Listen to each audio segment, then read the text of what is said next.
السلام علیکم ورحمۃ اللہ وبرکاتہ۔ بسم اللہ الحمد للہ والصلاة والسلام علی رسول اللہ ومن تبعہ ووالا وبعد۔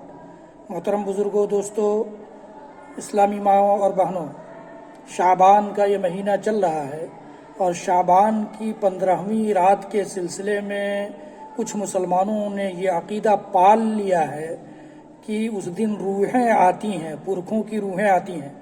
یاد رکھیے گا، اللہ رب العالمین نے سورہ بنی اسرائیل میں فرمایا ہے یسألونک عن الروح قل الروح من امر ربی۔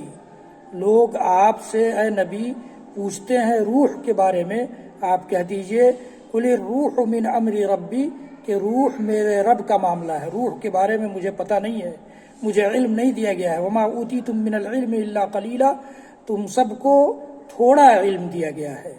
تو یہ اللہ کے نبی صلی اللہ علیہ وسلم کو روح کے بارے میں سوال کیے جانے پر جواب دینے کا حکم ہوا تھا۔ باقی آپ کی مرضی ہے، آپ کیسا عقیدہ پالتے ہیں، کیسا عقیدہ بناتے ہیں، لیکن یہ خطرناک عقیدہ ہے۔ روحوں کا علم اللہ رب العالمین کو ہے۔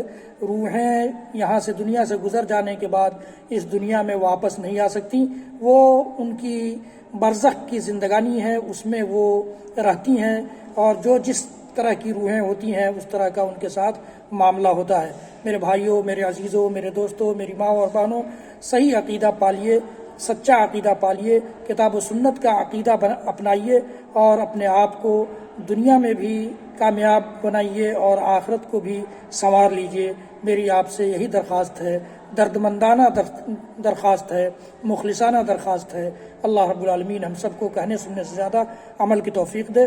وصلی اللہ تعالی علی نبینا محمد وعلی آلہ وصحبہ وسلم، وآخر دعوانا ان الحمد للہ رب العالمین، والسلام علیکم ورحمۃ اللہ۔